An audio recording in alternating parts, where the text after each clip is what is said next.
ਵਾਹਿਗੁਰੂ ਜੀ ਕਾ ਖਾਲਸਾ ਵਾਹਿਗੁਰੂ ਜੀ ਕੀ ਫਤਿਹ। ਮੈਂ ਤੁਹਾਡੀ ਹੋਸਟ ਨੀਲਮ ਕੌਰ ਤੇ ਮੈਂ ਟੀਵੀ 84 ਦੇ ਸਾਰੇ ਦਰਸ਼ਕਾਂ ਦੇ ਸਰੋਤਿਆਂ ਦਾ ਦਿਲੀ ਸਵਾਗਤ ਕਰਦੀ ਹਾਂ ਪ੍ਰੋਗਰਾਮ ਸੱਚੋ ਸੱਚ ਵਿੱਚ, ਜਿਹੜੇ ਇਸ ਪ੍ਰੋਗਰਾਮ ਨਾਲ ਦੇਸ਼ਾਂ ਵਿਦੇਸ਼ਾਂ ਤੋਂ ਜੁੜ ਚੁੱਕੇ ਨੇ। ਖਾਲਸਾ ਫੇਅਰ ਸੈਂਟਰ ਦੇ ਸੰਚਾਲਕ ਡਾਕਟਰ ਅਮਰਜੀਤ ਸਿੰਘ ਜੀ ਰੋਜ਼ਾਨਾ ਦੀ ਤਰ੍ਹਾਂ ਸਟੂਡੀਓ ਵਿੱਚ ਮੇਰੇ ਨਾਲ ਸ਼ਾਮਲ ਨੇ। ਆਓ ਨਾ ਮਿਲ ਕੇ ਅੱਜ ਦੇ ਅਹਿਮ ਇਸ਼ੂਜ਼ ਉੱਪਰ ਗੱਲਬਾਤ ਕਰਦੇ ਹਾਂ। जी डॉक्टर साहब वाहिगुरू जी का खालसा वाहिगुरू जी की फतेह। जी डॉक्टर साहब जी आया प्रोग्राम सचो सच विच बहुत शुक्रिया जी। डॉक्टर साहब अज 9 फरवरी 2018 22 माघ नानकशाही संमत 549 का दिन है। तो डॉक्टर साहब प्रोग्राम शुरू करने तो पहले अपने दर्शकों के ਸਰੋਤਿਆਂ की जानकारी ਲਈ दसीए व्यूअर्स, जे तुसीं हक सच इंसाफ ते पैरा दिंदा इको एक चैनल TV 84 ਨੂੰ देखना चाहते हो तो तुसीं देख सकते हो spectrum cable, RCN cable, Bell 5 cable in Canada, roku, जादू box, Shava, Facebook, global CP the app Rahi, TV 84 the app Rahi online streaming and IP box ते तुसीं TV 84 ਨੂੰ देख सकते हो। व्यूअर्स, जे तुसीं TV 84 नाल जां प्रोग्राम सच्चो सच नाल फेसबुक राही जुड़े हो तो इस नूं वध तों वध लाइक करो ते शेयर करो।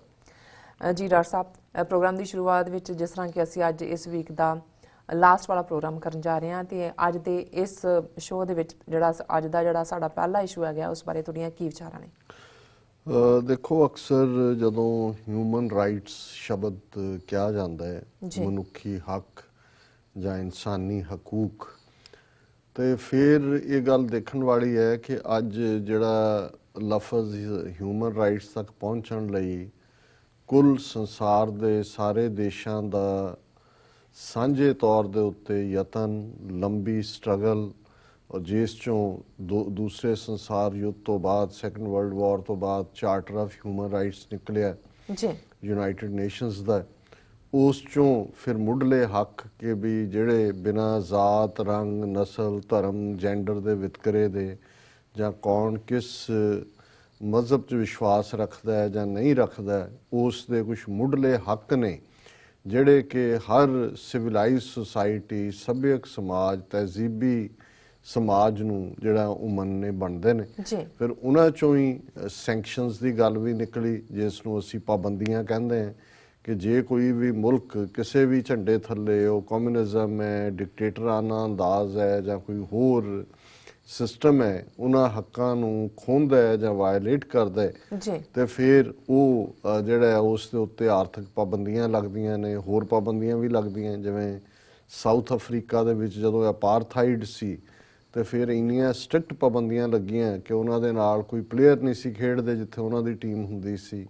जहाज़ां दीयां उड़ानां जिहड़ियां अमरीका जां दूसरियां तो रद्द हुईयां और जिउं-जिउं तुहाडी लॉबी वधदी गई और अल्टीमेटली वो जिहड़ा अपारथाइड है जिहड़ा कि नस्ल बेस्ड पक्के तौर दे उत्ते दो अड खैमे बने सी, थोड़ी आबादी वाले गोरियां ने साउथ अफ्रीका की वड्डी आबादी जिहड़ी कालियां दी उन्होंने कंट्रोल किया होया सी कानूनी तौर पर, वो अपारथाइड टुटिया और नैल्सन मंडेला 27 साल की कैद तो बाद बाहर आके उन्हें फिर अज दा साउथ अफ्रीका जिहड़ा कि सब दे लई सी और 1 person 1 वोट के प्रिंसीपल नूं इंप्लीमेंट करदा। इसे तरह इसे चार्टर दे विच ही फिर ये गल्लां भी आईयां कि भी जे किसी मुल्क दे विच किसी नूं उस दे विश्वासां भावें धार्मिक ने, सियासी ने जां हुण तां उहदे च सैक्शुअल ओरीएंटेशन भी शामिल हो गई, उहदे ते बेस्ड उहदे नाल धक्का हुंदा ते ओह किते भी जाके असाइलम लै सकदा है। और उहदे थल्ले असीं देखदे हां कि जिहड़े लखां दी गिणती दे विच साडे लोक भी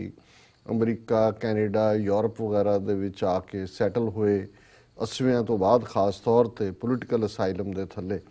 ये बदौलत ही सी क्योंकि इन्हां मुल्कां ने जिन्होंने असाइलम दिती इन्हां ने कोवेनेंट ऑन रिफ्यूजीज साइन किए हुए ने और अज भी दुनिया च यही नहीं भी असीं आए, मिलियंस ऑफ अफगानस जदों अफगानिस्तान वॉर 1979 तो 1999-90 तक चलती रही, उहदे च यूरोपीयन कंट्री अमरीका दे विच लखां दी गिणती च अफगान आए। इसे तरह सीरीयन रिफ्यूजीज नूं लैके असीं देखते हैं कि किवें कैनेडा ने वैलकम किया। सो ये किवें वापरदा है कि पता लगे कि कित्थे की हो रहा है, किहदे नाल धक्का हो रहा है।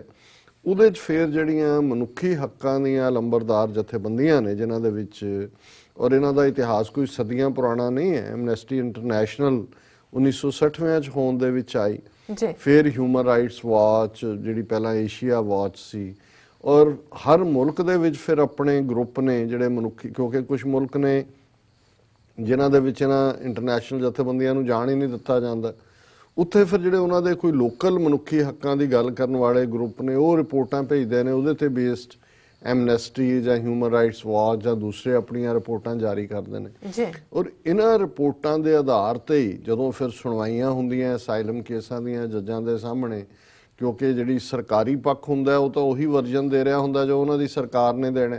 ਜੇ ਇੰਡੀਆ ਦਾ ਪੱਖ ਹੈ ਤੇ ਜਿਹੜਾ ਇੰਡੀਆ ਜੀ ਲਾਰਜੈਸਟ ਡੈਮੋਕ੍ਰੇਸੀ ਹੈ, ਉੱਥੇ ਇੰਨੇ ਧਰਮਾਂ ਦੇ ਲੋਕ ਰਹਿੰਦੇ ਨੇ, ਉਹਦਾ ਪ੍ਰੈਜ਼ੀਡੈਂਟ ਸਿੱਖ ਰਿਹਾ, ਉਹਦਾ ਪ੍ਰਾਈਮ ਮਿਨਿਸਟਰ ਸਿੱਖ ਰਿਹਾ, ਦੇਖੋ ਜੀ ਮੁਸਲਮਾਨ ਜਿਹੜਾ ਹੈ ਉਸ ਦਾ ਵਾਈਸ ਪ੍ਰੈਜ਼ੀਡੈਂਟ ਸੀ, ਔਰ ਇਹ ਸਾਰਾ ਉੱਥੇ ਬਿਲਕੁਲ ਠੀਕ ਠਾਕ ਹੈ। ਔਰ ਫਿਰ ਉਹਨਾਂ ਨੂੰ ਜਿਹੜਾ ਵਕੀਲ ਤੁਹਾਡਾ ਹੁੰਦਾ ਉਹ ਚੈਲੰਜ ਕਰਦਾ ਹੈ ਇਹਨਾਂ ਰਿਪੋਰਟਾਂ ਤੇ ਆਧਾਰਿਤ ਕਿ ਐਮਨੈਸਟੀ ਇੰਟਰਨੈਸ਼ਨਲ ਨੇ ਕਿਹਾ ਵੀ ਉੱਥੇ ਸਿੱਖਾਂ ਨਾਲ ਇਹ ਹੋ ਰਿਹਾ, ਮੁਸਲਮਾਨਾਂ ਨਾਲ ਇਹ ਹੋ ਰਿਹਾ, ਈਸਾਈਆਂ ਨਾਲ ਇਹ ਹੋ ਰਿਹਾ, ਤੇ ਜੱਜ ਉਹਨੂੰ ਡਿਸਾਈਡ ਕਰਦਾ। ਔਰ ਕਿਉਂਕਿ ਵਾਕਿਆ ਹੀ ਹੋ ਰਿਹਾ ਹੁੰਦਾ ਹੈ, ਸਰਕਾਰ ਨੇ ਤਾਂ ਆਪਣੇ ਪ੍ਰੋਪੇਗੈਂਡੇ ਦੇ ਥੱਲੇ ਜਿਹੜਾ ਆਪਣਾ ਸੌਦਾ ਕਿਸੇ ਹੋਰ ਲੈਵਲ ਤੇ ਵੇਚਿਆ ਹੁੰਦਾ, ਔਰ ਇਵੇਂ ਅਸਾਈਲਮ ਗ੍ਰਾਂਟ ਹੁੰਦੀ ਹੈ। ਪਰ ਗੱਲ ਇਕੱਲੀ ਅਸਾਈਲਮ ਦੀ ਨਹੀਂ ਹੈ, ਕਿਉਂਕਿ ਜਿੱਥੇ ਵੀ ਔਰ ਖਾਸ ਤੌਰ ਤੇ ਜਦੋਂ ਕਿਸੇ ਮੁਲਕ 'ਚ ਡੈਮੋਕ੍ਰੇਸੀ ਦੇ ਨਾਂ ਥੱਲੇ ਧੱਕਾ ਹੁੰਦਾ, ਜਿਵੇਂ ਭਾਰਤ ਹੈ ਜੀ, ਉਹਨਾਂ ਦਾ ਵੇਚਣ ਦਾ ਸੌਦਾ ਇਹ ਹੈ ਕਿ ਜੀ ਅਸੀਂ ਲਾਰਜੈਸਟ ਡੈਮੋਕ੍ਰੇਸੀ ਹਾਂ, 1 ਬਿਲੀਅਨ 300 ਮਿਲੀਅਨ ਲੋਕ ਜਿਹੜੇ ਨੇ, ਹਰ 6ਵਾਂ ਦੁਨੀਆ ਦਾ ਬੰਦਾ ਭਾਰਤੀ ਹੈ ਜੇ ਆਬਾਦੀ ਦੇ ਲਿਹਾਜ਼ ਨਾਲ ਦੇਖੀਏ। ਉਹਨਾਂ ਹੁੰਦਾ ਜੀ ਅਸੀਂ ਡੈਮੋਕ੍ਰੇਸੀ ਹਾਂ।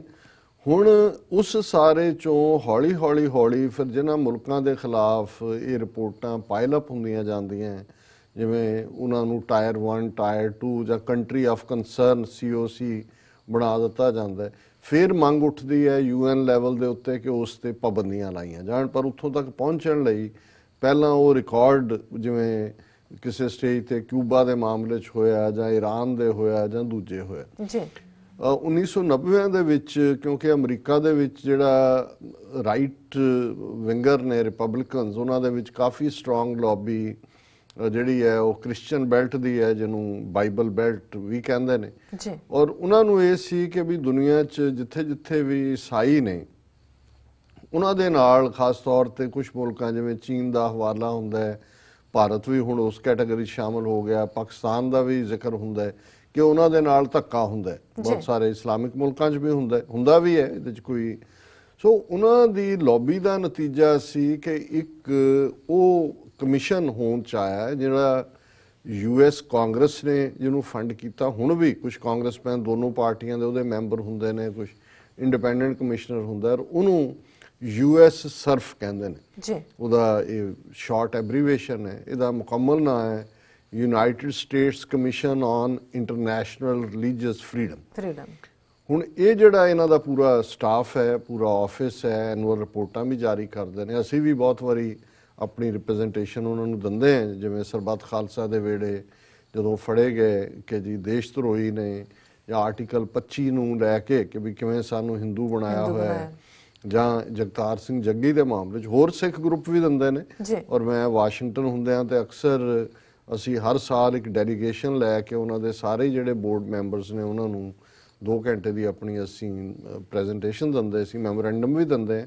ਹੁਣ ਵੀ ਕੋਈ ਸ਼ੈਮ ਜਿਹੜੀ ਕੋਈ ਖਬਰ ਜਾਂ ਰਿਪੋਰਟ ਹੁੰਦੀ ਹੈ ਉਹਨਾਂ ਨੂੰ ਮੈਂ ਫਾਰਵਰਡ ਕਰ ਦਿੰਦੇ।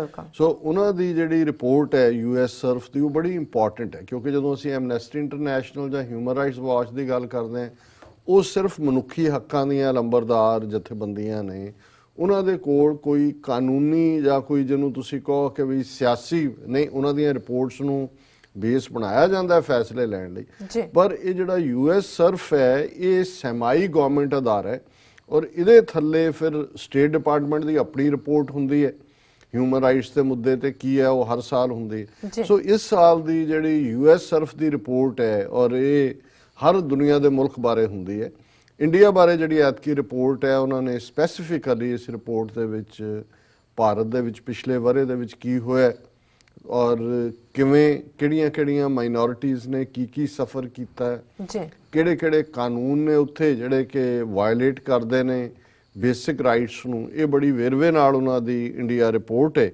ਔਰ ਉਹਦੇ 'ਚ ਉਹਨਾਂ ਨੇ 2016-2017 ਦੀਆਂ ਜਿਹੜੀ ਫਰੀडम ਰਿਲੀਜੀਅਸ ਫਰੀडम ਕੰਡੀਸ਼ਨਸ ਨੇ ਉਹਨਾਂ ਦੇ ਉੱਤੇ, ਕਿਉਂਕਿ ਲੰਬੀ ਰਿਪੋਰਟ ਹੈ, ਮੈਂ ਇਹ ਸਾਰੇ 14-15 ਸਫੇ ਨੇ, ਪਰ ਮੈਂ ਇਹਨਾਂ ਚੋਂ ਕੁਝ ਜਿਹੜੀ ਸਿਲੈਕਟਿਵ ਰੀਡਿੰਗ ਕਰਾਂਗਾ ਜਿਹਦੇ 'ਚ ਕਿ ਪਤਾ ਲੱਗਦਾ ਹੈ ਕਿ ਵੀ ਬਹੁਤ ਵਾਰੀ ਬਹੁਤਿਆਂ ਨੂੰ ਹੁੰਦਾ ਜੀ ਉੱਥੇ ਹੋ ਰਿਹਾ ਇਹ ਇਹਨਾਂ ਨੂੰ ਨਹੀਂ, ਇਹਨਾਂ ਕੋਲ ਸਭ ਹੁੰਦਾ ਹੈ ਔਰ ਇਹਨਾਂ ਦੇ ਆਪਣੇ ਐਮਬੈਸੀਜ਼ ਦੇ ਵਿੱਚ ਇਹਨਾਂ ਦੇ ਨੁਮਾਇੰਦੇ ਹੁੰਦੇ ਨੇ, ਮੌਕੇ ਤੋਂ ਵੀ ਇਹ ਇਨਫੋਰਮੇਸ਼ਨ ਲੈਂਦੇ ਨੇ। ਵੱਖਰੀ ਗੱਲ ਹੈ ਵੀ ਇਹਨਾਂ ਦੇ ਫਿਰ ਵੱਡੇ ਸਿਆਸੀ ਹਿੱਤ ਜਾਂ ਵਪਾਰਕ ਹਿੱਤ ਹੁੰਦੇ ਨੇ, ਉਹਨਾਂ ਥੱਲੇ ਉਹ ਐਕਸ਼ਨ ਨਾ ਲੈਣ, ਪਰ ਜਿਹੜੀ ਵੀ ਐਕਟੀਵਿਟੀ ਕਿਤੇ ਵੀ ਹੁੰਦੀ ਹੈ ਇਹ ਇਹਨਾਂ ਦੇ ਰਡਾਰ ਦੇ ਥੱਲੇ ਹੁੰਦੀ ਹੈ।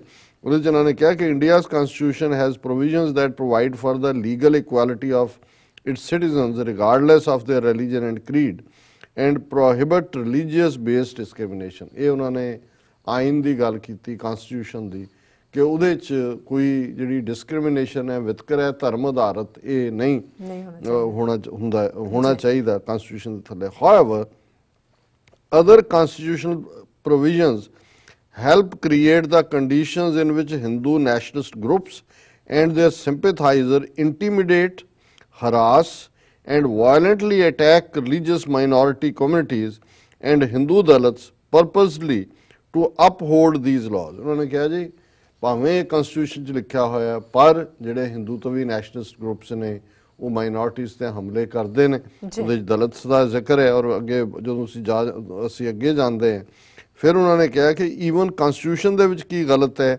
Article 48 of the constitution requires the state to prohibit cow slaughter, a practice many Muslims believe is required for them during Eid ul-Adha festival of the sacrifice।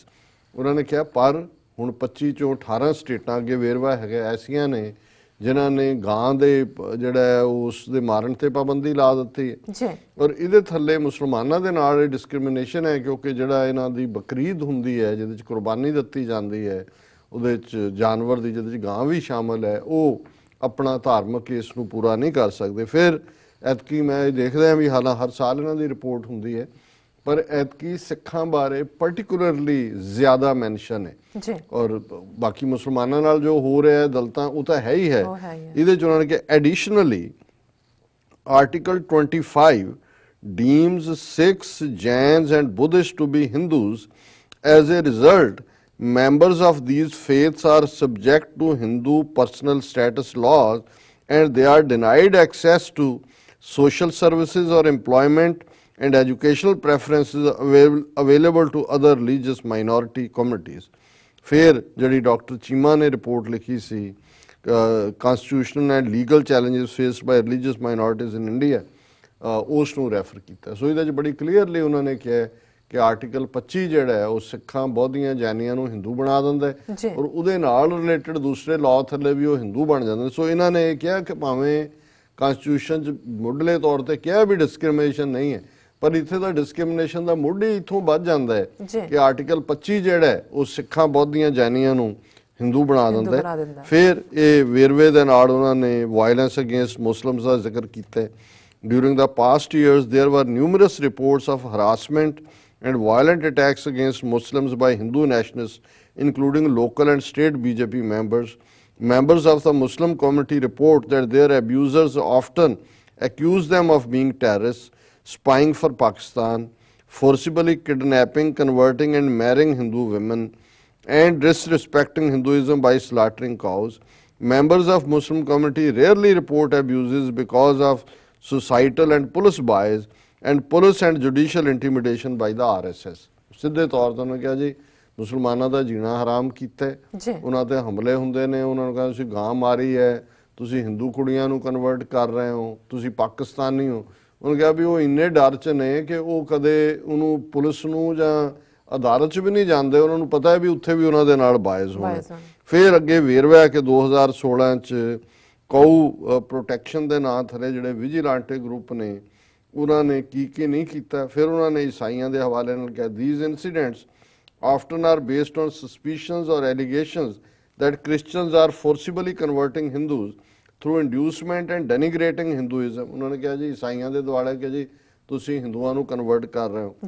For example, in March 2016 about 16 Christians worshipping at Pentecostal church in Chhattisgarh were attacked violently by Hindu radicals who believed they were attempting to convert Hindus. Church property was destroyed congregation members were beaten and female members of the congregation were stripped naked and beaten। ਇਹ ਉਹਨਾਂ ਨੇ ਛੱਤੀਸਗੜ੍ਹ ਦਾ ਕਿਹਾ ਵੀ ਕਿਵੇਂ 60 member church ਢਾਇਆ, ਉਹਨਾਂ ਨੇ ਬੰਦਿਆਂ ਨੂੰ ਮਾਰਿਆ, ਔਰਤਾਂ ਨੂੰ ਜਿਹੜਾ ਬੇਪਰਦਾ ਕੀਤਾ ਔਰ ਉਹਨਾਂ ਨੂੰ ਜਿਹੜਾ 30 congregants and several pastors were beaten। One pastor reportedly was kidnapped and tortured for hours before being, ਜਿਹੜੇ ਉਹਨਾਂ ਦੇ ਪਾਦਰੀ ਸੀ ਉਹਨਾਂ ਨੂੰ ਮਾਰਿਆ ਵੀ, ਕਿਡਨੈਪ ਵੀ ਕੀਤਾ। Or reportedly the community didn't file a request for investigation of. ਹੁਣ ਇੰਨਾ ਡਰ ਹੈ ਉਹਨਾਂ 'ਚ ਵੀ ਇਹ ਕੁਛ ਕੀਤਾ, ਚਰਚ ਦੀ ਭੰਨ ਤੋੜ ਕੀਤੀ, ਬੀਬੀਆਂ ਨੂੰ ਬੇਪਤ ਕੀਤਾ, ਪੈਸਟਰਸ ਨੂੰ, ਪਰ ਉਹਨਾਂ ਨੇ ਰਿਪੋਰਟ ਨਹੀਂ ਦਰਜ ਕਰਾਈ ਕਿਉਂਕਿ ਉਹਨਾਂ ਨੂੰ ਪਤਾ ਹੈ ਵੀ ਅੱਗੋਂ ਜਿਹੜਾ ਕੀ ਹੋਣਾ। ਫਿਰ ਇਸ ਸਾਰੇ ਦੇ ਵਿੱਚ ਉਹਨਾਂ ਨੇ ਇੱਕ ਪੂਰਾ ਪੈਰਾਗ੍ਰਾਫ ਸਿੱਖਾਂ ਦੇ ਉੱਤੇ ਦਿੱਤਾ ਹੈ, ਵਾਇਓਲੇਸ਼ਨਸ ਅਗੇਂਸਟ ਸਿੱਖਸ, ਕਿ ਸਿੱਖਾਂ ਦੇ ਖਿਲਾਫ ਕੀ ਵਾਇਓਲੇਸ਼ਨਸ ਹੋ ਰਹੀਆਂ। Hindu nationalist often harass Sikhs and pressure them to reject religious practices and beliefs that are distinct to Sikhism, such as wearing Sikh dress and unshorn hair and carrying mandatory religious items, including kirpan, which is a right protected by the Indian Constitution। ਹੁਣ ਉਹਨਾਂ ਨੇ ਕਿਹਾ ਵੀ ਭਾਵੇਂ ਜਿਹੜਾ ਕਿਰਪਾਨ ਪਹਿਨਣ ਦਾ ਹੱਕ ਭਾਰਤੀ ਸੰਵਿਧਾਨ 'ਚ ਦਿੱਤਾ ਹੋਇਆ ਹੈ, ਆਰਟੀਕਲ 25 ਦੇ ਥੱਲੇ ਹੀ ਹੈ ਇਹ ਵੀ, ਪਰ ਜਿਹੜੇ ਹਿੰਦੂ ਰਾਸ਼ਟਰਵਾਦੀ ਨੇ ਉਹ ਅਕਸਰ ਆਫਟਨ ਆਮ ਪ੍ਰਾਇਆ ਉਹ ਸਿੱਖਾਂ ਨੂੰ ਹਰਾਸ ਕਰਦੇ ਨੇ। ਉਹ ਉਹਨਾਂ ਦੇ ਉੱਤੇ ਦਬਾਅ ਬਣਾਉਂਦੇ ਨੇ ਕਿ ਤੁਸੀਂ ਇਹ ਧਾਰਮਿਕ ਜਿਹੜੇ ਚਿੰਨ੍ਹ ਨੇ ਇਹ ਛੱਡੋ ਔਰ ਤੁਸੀਂ ਸਿੱਖ ਡਰੈਸ ਐਂਡ ਅਨਸ਼ੋਰਨ ਹੇਅਰ ਆਪਣੇ ਕੇਸ ਕਤਲ ਕਰਾਓ ਔਰ ਸਿੱਖੀ ਰੂਪ 'ਚ ਨਾ ਰਹੋ। ਇਹ ਉਹਨਾਂ ਦੇ ਉੱਤੇ ਦਬਾਅ ਬਣਾਇਆ ਜਾਂਦਾ ਹੈ। ਔਰ ਖਾਸ ਤੌਰ 'ਤੇ ਜਿਹੜਾ ਕਿਰਪਾਨ ਜਾਂ ਦੂਸਰਾ ਇਸ ਨੂੰ ਵੀ ਜਿਹੜਾ ਹੈ ਉਹ ਨੈਗੇਟ ਕਰਦੇ ਨੇ। ਫਿਰ ਉਹਨਾਂ ਨੇ ਕਿਹਾ ਵੀ article 25 of Indian constitution deem Sikhs to be Hindus, ਕਿ ਵੀ ਆਰਟੀਕਲ ਪਹਿਲਾਂ ਹੀ 25 ਉਹਨਾਂ ਨੂੰ ਹਿੰਦੂ ਬਣਾਉਂਦਾ ਹੈ ਔਰ ਹੁਣ ਜਿਹੜੇ ਹਿੰਦੂ ਰਾਸ਼ਟਰਵਾਦੀ ਨੇ ਉਹ ਸਿੱਖਾਂ ਨੂੰ ਉਹਨਾਂ ਦੀ ਲੁੱਕ, ਉਹਨਾਂ ਦੇ ਪਹਿਰਾਵੇ, ਉਹਨਾਂ ਦੇ ਕੇਸਾਂ ਜਾਂ ਪਗੜੀਆਂ ਦੇ ਕਰਕੇ ਉਹਨਾਂ ਦੀ ਜਿਹੜਾ ਉਹਨਾਂ ਦੇ ਨਾਲ ਧੱਕਾ ਕਰਦੇ ਨੇ।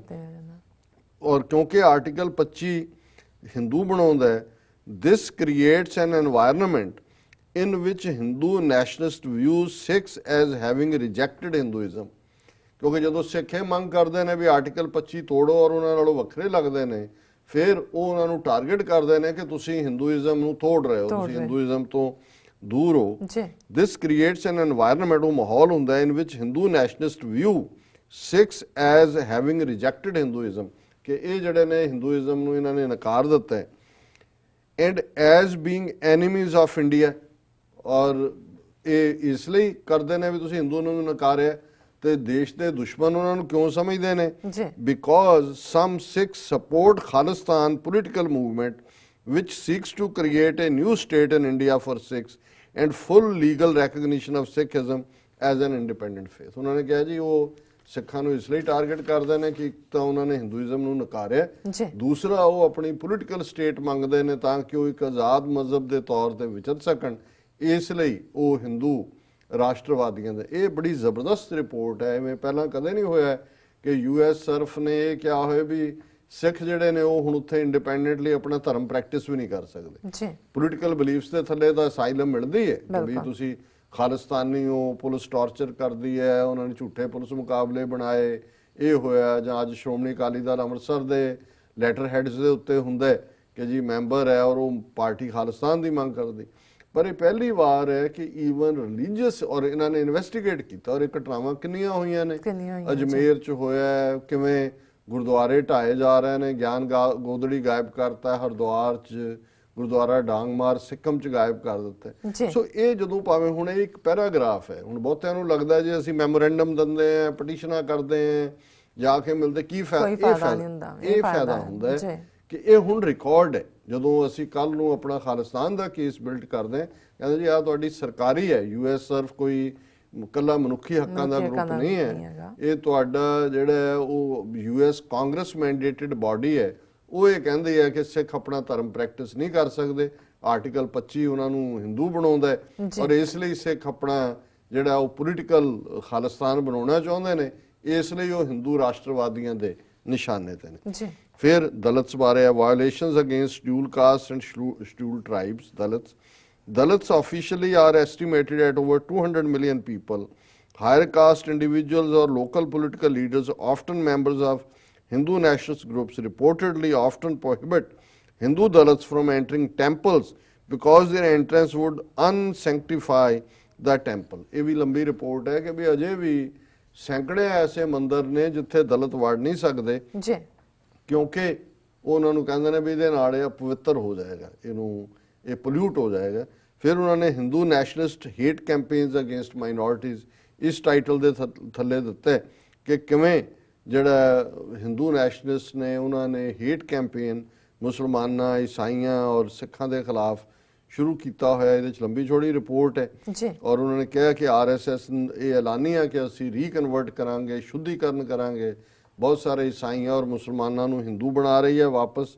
ਔਰ ਜਿਹੜੇ ਇਹਨਾਂ ਨੇ ਕਾਨੂੰਨ ਬਣਾਏ ਨੇ, ਬਹੂ ਲਾਓ ਬੇਟੀ ਬਚਾਓ ਵਰਗੇ ਕੈਂਪੇਨ ਜਿਹੜੇ ਸ਼ੁਰੂ ਕੀਤੇ ਨੇ, ਉਹਦੇ 'ਚ ਉਹ ਹਿੰਦੂਆਂ ਨੂੰ ਇਨਸਾਈਟ ਕਰਦੇ ਨੇ ਕਿ ਤੁਸੀਂ ਮੁਸਲਮਾਨ ਕੁੜੀਆਂ ਦੇ ਨਾਲ ਵਿਆਹ ਕਰੋ।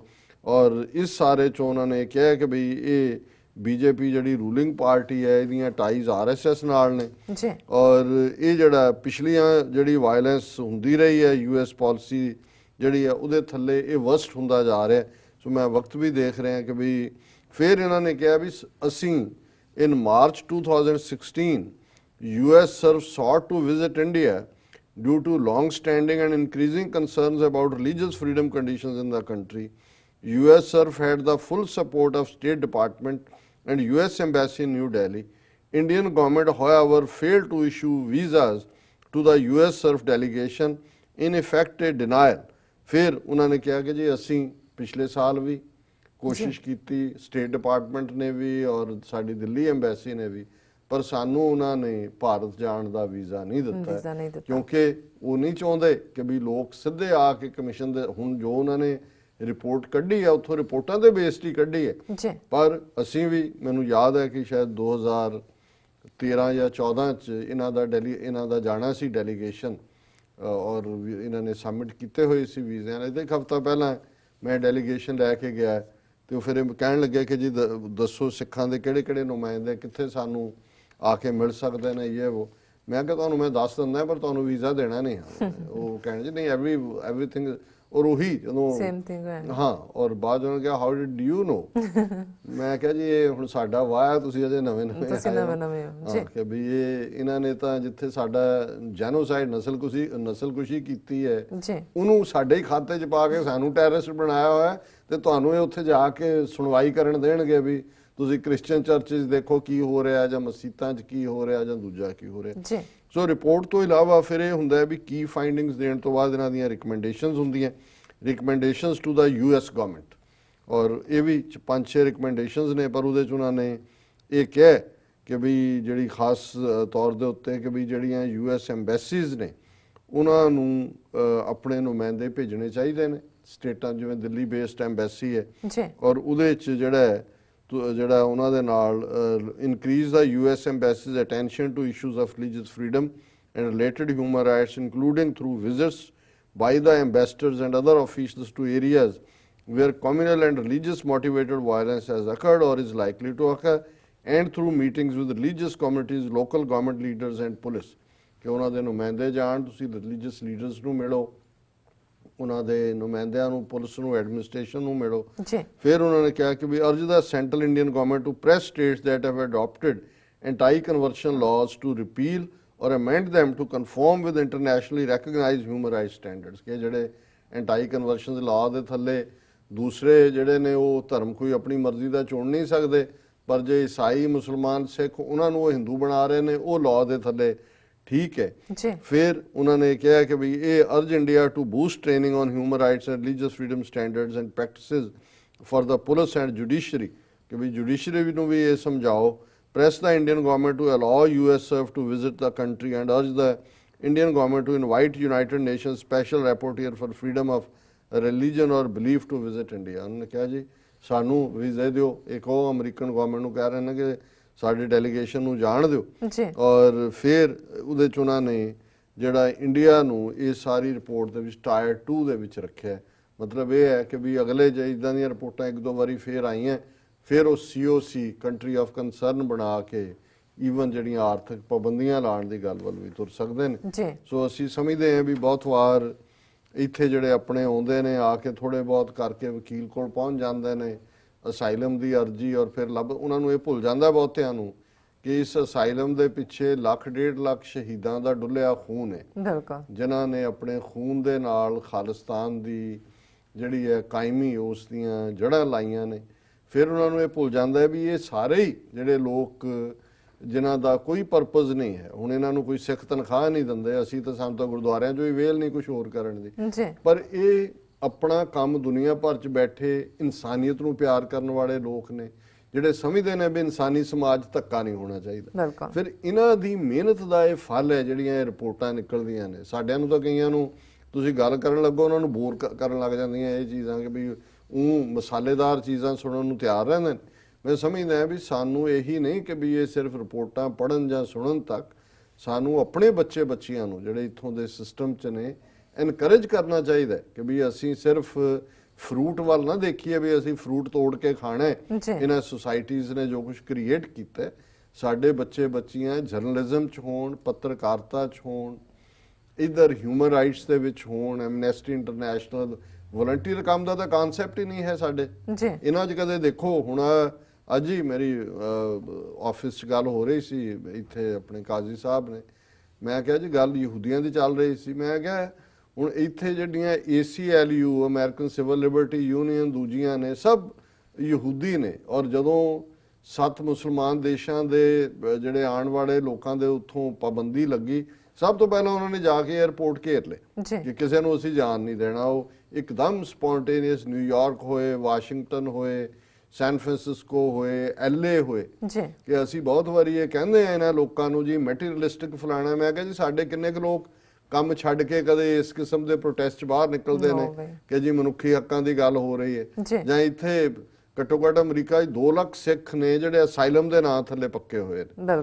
ਤੁਸੀਂ ਕਦੇ ਆਵਾਜ਼ ਮਾਰ ਕੇ ਦੇਖੋ, ਤੁਹਾਨੂੰ ਘੜੀਸ ਕੇ ਜਾਣਾ ਪੈਂਦਾ ਪ੍ਰੋਟੈਸਟ। ਉਹਨਾਂ ਨੂੰ ਨਹੀਂ ਇੰਨੀ ਵੀ ਜਿਹੜੀ ਹੈ ਉਹ ਥੈਂਕਫੁਲਨੈਸ ਨਹੀਂ ਹੈ ਕਿ ਭਾਈ ਅਸੀਂ ਉਹ ਕਰਦੇ ਹਾਂ। ਇਸੇ ਤਰ੍ਹਾਂ ਸ਼ਹੀਦੀ ਸਮਾਗਮ ਨੇ, ਜਦੋਂ ਅਸੀਂ ਗੁਰਦੁਆਰਿਆਂ 'ਚ ਦੇਖਦੇ ਹਾਂ, ਅਸੀਂ ਦੇਖਦੇ ਹਾਂ ਉਹੀ ਚਿਹਰੇ ਹੁੰਦੇ ਨੇ ਜਿਹੜੇ ਕੰਟੀਨਿਊਸਲੀ ਜਿਨ੍ਹਾਂ ਨੂੰ ਪਿਆਰ ਹੈ, ਅਦਰਵਾਈਜ਼ ਜਿਹੜੀ ਜਿਨ੍ਹਾਂ ਨੇ ਉਹਨਾਂ ਦੇ ਸ਼ਹੀਦਾਂ ਦੇ ਡੁੱਲੇ ਖੂਨ ਦੇ ਸਿਰ ਦੇ ਉੱਤੇ ਜਿਹੜੇ ਆਪਣਾ ਕਰੀਅਰ ਆਪਣੇ ਟੱਬਰਾਂ ਦੇ ਟੱਬਰ ਸੱਦੇ ਨੇ। ਇੱਥੇ ਹੁੰਦਾ ਸੀ ਕੋਈ ਵੀ ਆਇਆ, ਤੁਸੀਂ 84 ਤੋਂ ਪਹਿਲਾਂ ਕੋਈ ਜਾਲੀ ਵਿਆਹ ਕੀਤਾ, 15-15 20 ਸਾਲ ਉਹ ਖਾਂਦੀਆਂ ਰਹਿੰਦੀਆਂ ਸੀ, ਮੁੜ ਕੇ ਮੁੱਕਰ ਜਾਂਦੀਆਂ ਸੀ ਜਦੋਂ ਗਵਾਹੀ ਦੇਣੀ ਹੁੰਦੀ ਸੀ ਕਿ ਹੈ। ਔਰ ਇੱਥੇ 6 ਮਹੀਨੇ 'ਚ ਹੁੰਦਾ ਹੈ ਜੀ ਤੁਹਾਡੀ ਵਰਕ ਆਥੋਰਾਈਜੇਸ਼ਨ ਆ ਗਿਆ, ਹੋਰ ਸਾਲ 1.5 ਸਾਲ 2 ਸਾਲ ਅਸਾਈਲਮ ਆ ਗਈ, ਫਿਰ ਟੱਬਰ ਆ ਗਿਆ, ਫਿਰ ਸਾਰੇ ਟੱਬਰ ਆ ਗਏ। ਸੋ ਲੇਕਿਨ ਮੈਂ ਕਈ ਵਾਰੀ ਦੇਖਦਾ ਕਿ ਵੀ ਇਹਨਾਂ ਲੋਕਾਂ 'ਚ ਫਿਰ ਵੀ ਇਨਸਾਨੀਅਤ ਹੈ। ਅਸੀਂ ਜਿਹੜੇ ਬੜੇ ਧਰਮ ਦੇ ਝੰਡੇ ਚੁੱਕੇ ਹੋਏ ਨੇ, ਅਸੀਂ ਲੋਕ ਗਰੀਡੀ, ਆਪਣਾ ਕਾਰੋਬਾਰ ਦੁਕਾਨਦਾਰੀ ਆਪਣਾ ਨਜ਼ਰ ਆਏਗਾ ਕਿ ਵੀ ਆਪਣਾ ਕਰਨਾ, ਕੋਈ ਅਸੀਂ ਇਹ ਨਹੀਂ ਸਾਨੂੰ ਨਜ਼ਰ ਆਉਂਦਾ ਕਿ ਭਾਈ ਅਸੀਂ ਵੀ ਦੂਜਿਆਂ ਦੇ ਲਈ ਕਰੀਏ, ਕਿਉਂਕਿ ਦੂਜਿਆਂ ਦੇ ਕੀਤੇ ਦਾ ਫਲ ਅਸੀਂ ਖਾ ਰਹੇ। ਜੀ ਬਿਲਕੁਲ ਡਾਕਟਰ ਸਾਹਿਬ, ਤੁਹਾਡਾ ਬਹੁਤ-ਬਹੁਤ ਸ਼ੁਕਰੀਆ। ਤੁਸੀਂ ਅੱਜ ਬਹੁਤ ਹੀ ਅਹਿਮ ਜਾਣਕਾਰੀ ਸਾਡੇ ਦਰਸ਼ਕਾਂ ਨਾਲ ਸਾਂਝੀ ਕੀਤੀ ਹੈ। ਇੱਥੇ ਲੈਣੇ ਬ੍ਰੇਕ ਤੋਂ ਪਹਿਲਾਂ ਅਸੀਂ ਆਪਣੇ ਦਰਸ਼ਕਾਂ ਤੇ ਸਰੋਤਿਆਂ ਨੂੰ ਅਪੀਲ ਕਰ ਦਈਏ। ਵੀਅਰਸ, ਜਿਸ ਤਰ੍ਹਾਂ ਕਿ ਤੁਸੀਂ ਜਾਣਦੇ ਹੋ ਕਿ TV84 ਇੱਕ ਐਸਾ ਚੈਨਲ ਹੈ ਜਿਹੜਾ ਕਿ ਮਨੁੱਖੀ ਹੱਕਾਂ ਦਾ ਪਹਿਰੇਦਾਰ ਹੈ। ਜਿਸ ਤਰ੍ਹਾਂ ਕਿ TV84 ਸਿੱਖਾਂ, ਕਸ਼ਮੀਰੀਆਂ ਅਤੇ ਭਾਰਤ ਦੀਆਂ ਨਾਰਥ ਈਸਟ ਸਟੇਟਾਂ ਦੇ ਲੋਕਾਂ ਦੇ ਸਵੈ ਨਿਰਣੇ ਦੇ ਹੱਕਾਂ ਦਾ ਹਾਮੀ ਹੈ। ਅਸੀਂ ਚਾਹਾਂਗੇ ਕਿ ਤੁਸੀਂ TV84 ਨੂੰ ਅੱਗੇ ਵਧਾਉਣ ਲਈ ਵੱਧ ਤੋਂ ਵੱਧ ਡੋਨੇਟ ਕਰੋ। ਤੁਸੀਂ ਡੋਨੇਟ ਕਰਨ ਲਈ ਸਾਡੀ ਵੈਬਸਾਈਟ tv84.tv ਤੇ ਜਾ ਕੇ ਪੇਪਲ ਦੀ ਵਰਤੋਂ ਕਰਕੇ ਮੰਥਲੀ ਡੋਨੇਟ ਕਰ ਸਕਦੇ ਹੋ। ਤੁਸੀਂ ਇਕੱਠੇ ਵੀ ਡੋਨੇਟ ਕਰ ਸਕਦੇ ਹੋ, ਜਾਂ ਫਿਰ ਤੁਸੀਂ ਸਕਰੀਨ ਤੇ ਦਿੱਤੇ ਗਏ ਪਤੇ ਰਾਹੀਂ ਤੁਸੀਂ ਸਾਨੂੰ ਮੇਲ ਵੀ ਕਰ ਸਕਦੇ ਹੋ, ਤੁਸੀਂ ਸਾਨੂੰ ਕਾਲ ਵੀ ਕਰ ਸਕਦੇ ਹੋ। ਵੀਅਰਸ, ਵਿਚਾਰਾਂ ਦਾ ਸਿਲਸਿਲਾ ਇਸ ਤਰ੍ਹਾਂ ਚੱਲਦਾ ਰਹੇਗਾ। ਮਿਲਦੇ ਹਾਂ ਆਫਟਰ ਦਿਸ ਸ਼ਾਰਟ ਬ੍ਰੇਕ।